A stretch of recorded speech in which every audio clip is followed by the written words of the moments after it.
سال ہو گیا، اللہ مغفرت کرے، میرے 2 چھوٹے بھائیوں کو شوگر کی تکلیف ہے، اللہ شفا عطا فرمائے۔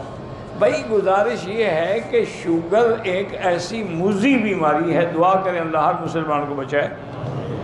اس کا علاج تو کوئی نہیں کہ ختم ہو جائے، لیکن 2 علاج ہیں کرنے سے یہ کنٹرول رہتی ہے، نارمل رہتی ہے، بڑھتی نہیں۔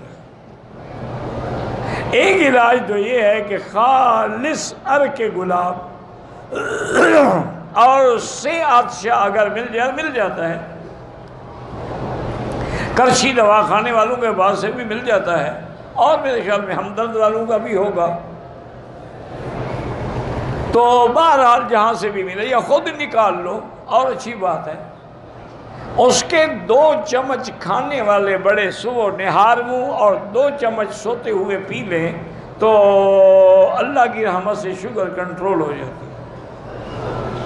اور دوسرا علاج یہ ہے کہ خالص زیتون کا تیل اب ہر جگہ ملتا ہے پوری دنیا میں، لیکن اس میں یہ دیکھنا ہے کہ ایکسٹرا ورجن، یعنی وہ پینے والا ہو، لگانے اور کھانے والا نہ ہو۔ اس کے بھی 2 چمچ بڑے چمچ کھانے والے، جس سے چاول کھاتے ہیں، نہار منہ کلی کرنے سے بھی پہلے اور رات کو سوتے ہوئے پی لیں، انشاءاللہ شوگر کنٹرول ہو جائے، بڑھے گی نہیں۔ جو دوائی کھاتے رہیں، جب کنٹرول ہو جائے دوائی آہستہ آہستہ چھوڑ دیں۔ من مكة حبيبي نور سطع المدينة